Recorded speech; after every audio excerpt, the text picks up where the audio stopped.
software.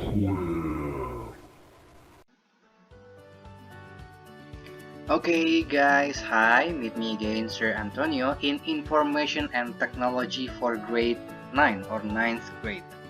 Okay, after we learned about hardware in computers, now we're going to learn about its soulmate, software in computers. Okay, without further ado, let's begin. First, we have to learn what is software. What exactly is software? Hmm? To put it simply in a simple sentence, what is software? Software is the part of a computer that we cannot touch, but it exists. Yeah. But in a deeper definition, software is a set of program whose job is to give instructions to hardware. Yeah. So to put it in a simpler way, I will explain to you in an analogy. Yeah. Imagine you have Imagine you have a group of soldiers, well-trained soldiers. They never lose in a war. They are very great, but you never give orders to them. Yeah, remember these are soldiers. Yeah, you never give orders to them. So what's going to happen? Nothing. Yeah, because soldiers, they will only work if we give them orders, right?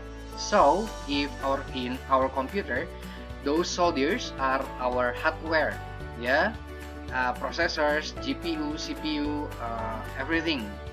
But they are useless if there is nothing that help us to give orders to them. And that something that help us to give orders to the hardware is called software. Okay, let's take a look at how it works. Imagine you just bought a new laptop, yeah, MacBook. Wow, super, yeah, super cool. Okay, and one day you want to make a simple document, you want to type something, and you open the notebook and you try to type. You punch the keyboard, okay? You punch the keyboard with your fingers, and even though you are focusing all of your energy there, I guarantee you that nothing will happen, okay? Because the keyboard doesn't know what to do. Okay, the keyboard accept input from you, but the monitor doesn't know what to do. Yeah, it doesn't know that it has to display the letters that you type in the keyboard. Yeah, that's why we need a software. In this case, Microsoft Word. So, what is Microsoft Word's role in this case? Microsoft Word's role in this case is to give order to the keyboard and the monitor. So when we double click it, when we activate it, yeah, it will wake up and tell the keyboard and monitor to stand by. Yeah, to stand by, and keyboard, you have to stand by, and if the user type a letter in you, monitor, you must stand by to accept it and display the results. Yeah, so that's the job of Microsoft Word. Yeah, so after Microsoft Word is active, it will contact the keyboard and monitor to be active too, and then you can see your work in the monitor. Okay, so the next thing we are going to talk about, we know that we need software to give commands to the hardware, right? But the problem is software is invisible. Yeah, we cannot touch it, we cannot taste it, we cannot see it. So how can we give commands to the software? How can we contact the software and ask them to activate the hardware we need? The answer is GUI, or Graphical User Interface. What is this? These are the icons and the menus that you can click uh, in any software, yeah, in any application software. Yeah, I give you an example here in Microsoft Word. When you open it, yeah, you will see a set of menus, right? Home, insert, design, etc. And inside each menu, there are several icons with separated functions. So if you want to give the software command to save, for example, you have to click the save button, the save icon. So the software will give command to the storage or hard disk. Okay, the user want to save something, receive. Gitu. That's how it works. Okay, understood? Next ya. Okay, after learning what is software, next we're going to learn about the kinds. Yeah, so there are 3 kinds of software that we use in the market and in the computer. Yeah, the first is system software, and then application software, and then programming languages. Let's take a look at system software first. What is system software? System software is the middleman between user and applications and hardware. So, to put it simply, I will use an analogy. Imagine that you are, or we as the users are the general, yeah, in the military. Yeah, the system software is the commander. The application software is the captain. Application software is, Microsoft Word, Adobe, Mozilla Firefox, Google Chrome, things like that, yeah. And our hardware, they are soldiers. Okay, so if the general wants something to be done by the soldiers, usually the general won't go all the way and give the commands to the soldiers directly. But first, they will give the command to the commander. The commander will command the captain, and the captain will give command to the soldier. Ya, I will explain it in bahasa. Jadi, waktu kalian ingin mengaktifkan sesuatu, misalnya kalian ingin membuat dokumen misalnya, kalau kita mengaktifkan dokumen berarti kan kita butuh hardware-nya, keyboard dan monitor ya, itu yang paling sederhana. Keyboard, monitor, dan mouse lah. Nah, yang memberitahu mereka untuk aktifkan application software ya, Microsoft Word dan segala macam. Tapi, sebenarnya di balik itu, begitu kita double klik application software seperti Microsoft Word, sebenarnya yang bangun duluan adalah sistem software. Jadi waktu kita double klik, sistem software akan bangun dan dia akan membangunkan application software. Wih, bangun tuh usernya pengen pakai lu tuh. Application softwarenya bangun. Oh, siap. Gua bangun, berarti yang harus gua bangunin adalah keyboard, lu bangun. Monitor lu bangun. Mouse, siap ya, standby semua, kita akan siap menerima input dan mengeluarkan input gitu, guys. Oke, bisa dimengerti ya. Nah, next, the kinds of system software. There are several kinds of it. The first is operating system atau sistem operasi. Ya, these are 2 of the most famous operating systems that we know. Mac, it's for Apple, and Microsoft for PCs. Ya, for PCs in any kinds, Asus, Acer, and etc. Ya, these are the commander of your computer. So if you want to give command to the hardware, if you want some input to be processed into the output, first the command goes to them. Yeah, they will give the command to application software, and application software will give the command to the hardware. Yeah, but operating system is not the only system software. Okay, the next system software is called basic input or output system. Yeah, in short, BIOS.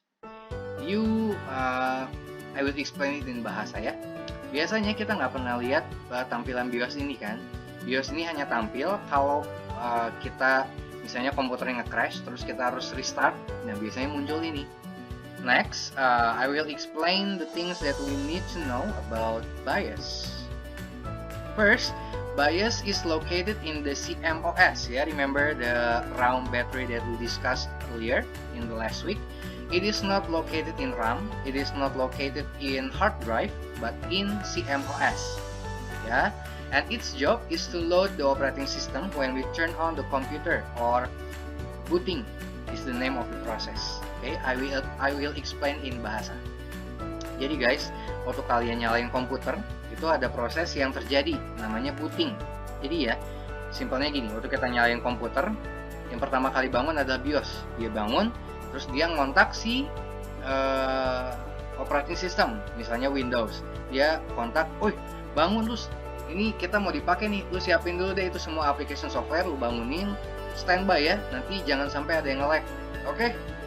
And after that, its next job is to give instruction to the processor to check whether the other hardware is ready when the computer is turned on. Ya, jadi tugas berikutnya setelah dia membangunkan operating software, dia akan berlari ke prosesor, ya, Intel misalnya, dia lari ke prosesor dan dia bakal ngasih tahu, "Oi, bangun, kita mau dipakai nih, lu cek deh keyboard udah siap belum?" itu kondisi mouse gimana, kondisi network card gimana, semuanya aman, kita mau dipakai soalnya gitu. Tapi setelah itu, setelah dia membangunkan operating system, setelah dia membangunkan prosesor, setelah semuanya aman, dia balik lagi, dia balik lagi ke background, kita nggak lihat dia lagi. Oke? Jadi seluruh proses ini namanya booting. Makanya kalau misalnya komputernya nge-lag dan kita harus nge-restart, itu nama prosesnya dari booting, rebooting, dibooting lagi, dibooting kembali. Ya, jadi kita ulang, operating systemnya ditidurin lagi, prosesornya ditidurin lagi, dan dibangunin lagi sama BIOS. Jadi pertama kali, waktu kita nyalain komputer, software yang pertama kali aktif adalah BIOS. Gitu guys. Next ya. The next kind of software is application software ya. These are simple explanation because all of you have known about it, and not only know, you have used it in many times. Application software are programs that are made to help the user to do specific jobs. Yeah, for example, Office. If you need the output to be documents, like type documents, letters, or presentation, use Office. Yeah, Office are built to help you make something like that. But if you need to be to make output like design, posters, videos, use Adobe products, because Adobe applications are made to help you to do that. If you need to access the internet, use these. These are browsers, Internet Explorer, Internet Edge, Mozilla Firefox, Opera Mini, Google Chrome, and Safari. Okay. This is easy, Okay. The next kind of software we need to discuss is programming languages. What is this? So, programming languages is special because they are softwares that are or which are used to build another softwares, So, ini kayak kamu melihara ayam, bukan untuk dimakan, tapi untuk bertelur, gitu. Ayam petelur, Contohnya ini ada beberapa bahasa pemrograman yang paling populer There are 20 of them: Java, C, Python, C++, Visual Basic, JavaScript, etc. Okay? All of these are used in order to make programs. Just like what we did in 8th grade. We use this kind of programming. We use this kind of programming languages. This is called block coding. But behind the block coding, it's actually like this. Java. When we use web design, when we design a web, we can use this also. Okay, understood? Okay, guys. After we learn about the kinds, I need to explain something about system and application software. So what is the difference between the system and application software? Well, to put it simply, the difference is just this: the user interface, or how we as the user interact with them. System software, we cannot see it. We cannot see it running. We cannot see it working. But actually, they are working in the background. Jadi istilahnya dia adalah run in the background. Kita nggak bisa lihat dia kerja, kita nggak bisa lihat prosesnya, tapi dia kerja. We can only see their work if we activate Windows Task Manager. If we press Ctrl Alt Delete. That's the only way to see how the system software works. Is it working great or not? But application software, we can interact with them using graphical user interface, or GUI, as we discussed earlier. Okay, guys, understood? Okay, so after this, I want you to go back to sekolah. I already provided some questions there. Please answer them correctly and submit it directly to sekolah. Okay. Good luck, guys, and if you have any question, you can ask me in WhatsApp group or discussion forum in sekolah. Okay? God bless you.